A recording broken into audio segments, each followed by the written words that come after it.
Fala, geração Zapping!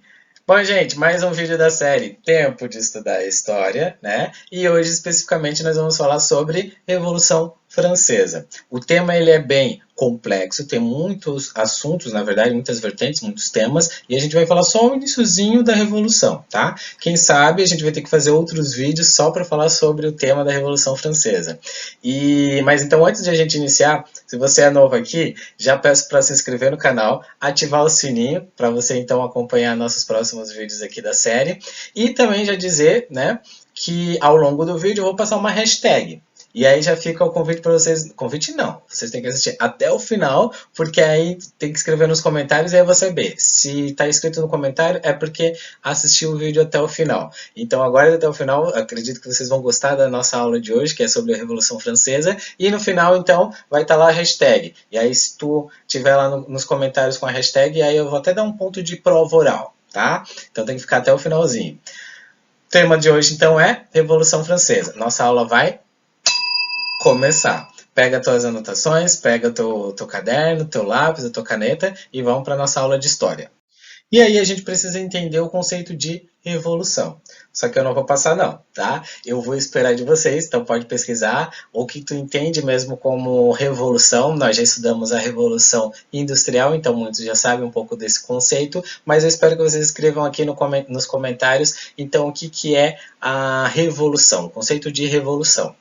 E nos próximos vídeos a gente vai aprofundar um pouco mais, porque a gente então vai se desdobrar em falar sobre as diferentes fases da Revolução Francesa. Mas o que é importante a gente já saber, por isso que então eu estou trazendo essa provocação do conceito de revolução, que é a partir da Revolução Francesa, né, que a partir da onda revolucionária, né, que aconteceu na primeira metade do século XIX, que a gente se consolida e a gente consegue entender a ideia ou o conceito de revolução. Então, estou esperando aqui os comentários de vocês para a gente dialogar e nos próximos vídeos aprofundar mais sobre esse conceito. E aí, né, a imagem clássica da liberdade guiando o povo francês, né? Uma tela de Eugène Delacroix, acho que é, não sei, eu sou péssimo em francês, não sei falar francês, mas é uma tela representativa daquele período e mostrando realmente então a França sendo conduzida à sua liberdade, porque até então não tinha. E a gente vai entender então como que estava organizada a França naquele período. Bom, o que a gente precisa entender? Como que estava a França no século XVIII, né? Sociedade francesa. Você pode até ter no caderno quem acha interessante. Tradicionalmente, né, os historiadores colocam numa pirâmide a sociedade separada da França e como que ela estava organizada entre primeiro, segundo e terceiro estado. Né? O primeiro estado, composto pelos membros da Igreja Católica, no segundo gráfico vocês vão ver lá, que é o que a gente chama de clero. Né? Segundo estado, formado por grandes proprietários de terra e pela burguesia que possuíam títulos de nobreza. É uma novidade. Terceiro estado, composto por segmentos diversos. Aí aqui eu tenho uma reunião, é o que faz parte mesmo do que a gente chama a grande massa. Né? Sustentado, então, na verdade, esse estado que sustentava os demais grupos por meio de pagamento de impostos. No século XVIII, a França passava por uma grave crise econômica. Secas, inundações afetavam a produção de alimentos. Então eles estavam passando fome e estavam tendo problema de produção desses produtos agrícolas. Os camponeses eles faziam protestos no campo e em Paris. Trabalhadores urbanos entravam em greve. Então realmente a coisa estava fervilhando na França. O rei Luís XVI ele convocou uma assembleia dos Estados Gerais formada por representantes dos 3 estados. E é aqui que a gente vai começar a entender os primeiros passos da Revolução. Então, só para vocês conseguirem entender. Revolução Francesa e até o surgimento da Era Napoleônica. Mas hoje a gente não vai estudar sobre Napoleão Bonaparte, tá? Hoje é específico para falar o início dessa Revolução Francesa. A estrutura social, como o professor já tinha falado para vocês, né? O primeiro estado composto pelo clero, né? Alto e baixo clero. Segundo estado, nobreza, que então seria a família real, os cortesãos, a corte, né? Que fazia parte da nobreza, a provincial, né, a nobreza de toga. Então todas essas classes aqui faziam parte. Então, família real, a cortesã e a provincial. E o terceiro estado era composto pela burguesia, que aí realmente, né, tinham condições, tinham dinheiro, trabalhadores, urbanos e os camponeses, classes mais baixas. Mas tudo eles faziam parte do que a gente chama de terceiro estado. Grava essa informação porque depois que aconteceu a Revolução Francesa, os burgueses que conseguiram o seu sucesso, eles se retiram da grande massa. Quem que é a grande massa? Os trabalhadores urbanos e os camponeses, os pobres. Né? Aí para vocês verem aqui, gente, olha como que estava a estimativa da população naquele período. Do primeiro estado, tinham 280 mil pessoas, né? Eles possuíam o quê? Muitas terras, cobravam dízimos e taxas sobre o batismo, casamento, sepultamento do terceiro estado. O segundo estado, né? Quem que era? 840 mil pessoas, a classe era composta, e viviam às custas do estado ou da exploração dos trabalhos dos camponeses, ou seja, viviam às custas do terceiro estado. E o terceiro estado trabalhava para gerar riqueza e os impostos. Os camponeses constituíam cerca de 80% da população francesa e pagavam impostos ao estado, governo, e aos seus senhores diretos. E esse, gente, olha ali quantos que faziam parte dessa classe. 26 milhões e 880 mil pessoas. Como então ali mesmo já diz, né? 80% era do terceiro estado. E que pagava as despesas do segundo e do primeiro estado. Justo isso? Lembra uma história em 2020, num longínquo país, na América do Sul, mas não vou fazer essa relação, tá bom? Vocês é que ficam pensando aí, quem que é a maior parte da população que paga as despesas de um grupo seleto, de uma elite? Enfim. Baixa produtividade agrícola é o que estava acontecendo na França naquele período. Além disso, né, baixa oferta de alimentos e preços altos, justamente por conta de que a gente não conseguia produzir, então a gente sobe os preços, né? Algo natural que acontece quando os países estão nessa situação de crise. As inundações, as secas na década de 1780, tudo isso levou então a França a ter essas condições realmente precárias, né, ou complicadas na questão econômica. O aumento brusco do preço dos alimentos resultaram então na fome para os mais pobres. Do outro lado, o que a gente percebe também? Falência de empresas e o desemprego, eu estou com dificuldade de ler, tá, gente? Por isso que o professor está se aproximando aqui, ó, cada vez mais perto. A redução do poder de compra da população, né? O encarecimento, então, dos preços das mercadorias, que é algo mesmo lógico, como o professor já tinha colocado aqui no tabela, está bem claro, e o aumento dos impostos por parte da monarquia absolutista. Tá aqui tranquilo? Como a gente já tinha estudado um pouco sobre o iluminismo, então a gente vê que, na verdade, todas essas contestações, todas essas crises que estavam acontecendo, insuflaram na França e eles começam a criticar. Ora, a gente é o terceiro estado, vamos pegar ali, né? Terceiro estado, como grupo que tem a maior parte da população, está passando fome, está passando problemas sérios mesmo econômicos, e a gente vê um primeiro e um segundo estado gastando dinheiro, gastando o que nós pagamos de impostos para eles, né? À luz do iluminismo, à luz de nós criticarmos as monarquias absolutistas, a França está bem nesse processo mesmo, então, a população francesa questionando todas essas questões mesmo do poder do primeiro estado e do segundo estado subjugando o terceiro estado numa situação cada vez mais pobre. Tranquilo até aqui? O início da Revolução. Então, como é que surge tudo isso? Para buscar soluções para a crise, o rei Luís XVI convoca a Assembleia dos Estados Gerais. Lembra que eu falei que, na verdade, aqui que veio ser o estopim. Olha o que acontece. A Assembleia dos Estados Gerais era formada por representantes dos 3 estados. Legal isso, não é? Tem um representante de cada estado. Só que olha por que eles começam a se manifestar contra. Cada estado tinha direito a um voto para o terceiro estado, né, que exigia a contagem de votos por pessoa. Porque, olha, a gente já viu ali, o primeiro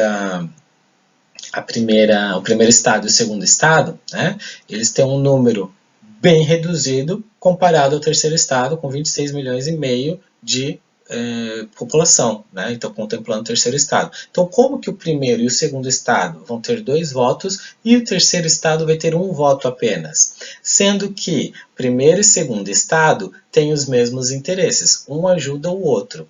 Ou seja, na prática, o terceiro estado, que é o maior grupo de 26 milhões de pessoas, tem só 1 voto para uma classe ou 2 classes em menor número e com mais poder de voto. É justo isso? Não, né? Então as coisas vão explodir realmente. Notícias de que o rei dissolveria a Assembleia levou populares a tornar a Bastilha. E aí anotem no caderno, essa é a data mesmo do estopim da Revolução Francesa. 14 de julho de 1789. A tomada da Bastilha, ela é bem representativa e tem várias versões sobre a significância de tomarem a Bastilha, né? Tinham presos políticos lá, e daí então essa iniciativa de realmente invadirem, mas é realmente esse fato que acontece e que surge, né, e é colocado mesmo como o início da Revolução Francesa. Então, 14 de julho de 1789, a tomada da Bastilha, né, da prisão da Bastilha. Diante da recusa da nobreza e do clero, representantes do Terceiro Estado se autoproclamaram Assembleia Nacional Constituinte. Então, eles mesmos agora se organizam e vamos começar a organizar a França. Bom, aí é nesse contexto que eles vão formular, né, e vão redigir a Declaração dos Direitos, né, do Homem e do Cidadão, e que vai ser a base, por exemplo, até os dias de hoje, né, a concepção que nós temos realmente de liberdade, de direito mesmo à vida, enfim, né, e sob o lema dos próprios revolucionários franceses, que era liberdade, igualdade e fraternidade, né, égalité, liberté e fraternité.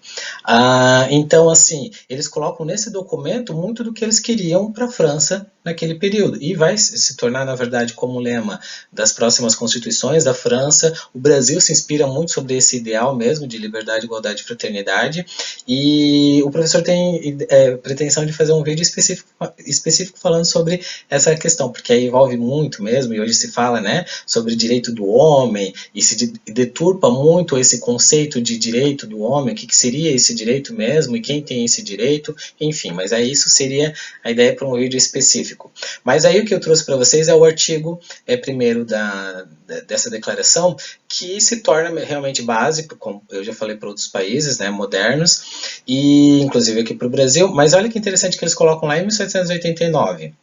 Artigo 1º, né? Os homens nascem e são livres e iguais em direitos. Todos são iguais. É o que diz, por exemplo, a nossa Constituição. As distinções sociais só podem fundamentar-se na utilidade comum, mas não realmente, nós não nascemos diferentes uns dos outros. Isso eles colocam lá e é bem interessante. Tem outros, né, específicos mesmo falando sobre tudo aquilo que eles estavam passando naquele período, mas isso pode ser, então, na verdade, também um outro vídeo em específico, certo? Bom, e aí agora a gente começa a ver as etapas para o fim do absolutismo na França. E aqui, como eu já falei para vocês, tá, gente, de forma bem resumida, todo esse processo que foi realmente bem intenso, com vários desdobramentos, várias reviravoltas e várias revoltas e de ida e vinda, mas aqui o professor está sintetizando de forma mesmo bem resumida. Em 1791, né, a Constituição Francesa é proclamada pela Assembleia Nacional Constituinte. Com a Constituição, eles instituíram a monarquia constitucional. O que é isso? O rei reina, mas não governa. Vai gostar disso? Claro que não, né? Então, o rei ele tenta fugir com a sua família para articular uma reação contra o movimento da França. O Conselho Executivo Provisório assume o governo, né? E dissolvendo a Assembleia Legislativa e convocando, então, novas eleições. A formação da Convenção Nacional era formada pelos jacobinos, pelos girondinos e pelos pântanos. Eram os grupos mesmo realmente que pertenciam, né, à sociedade francesa. Em sua primeira sessão, em 1792, a Convenção extingue a monarquia e institui, finalmente, a República. Aí vem o período que a gente chama do terror jacobino, né? Os jacobinos eles eram um grupo mais radicais, né? E principalmente dos grupos que não tinham tantas condições quanto os burgueses, e daí esse extremismo mesmo, porque eles querem agora mudar realmente o cenário que então estava a França, e de uma forma mesmo mais radical.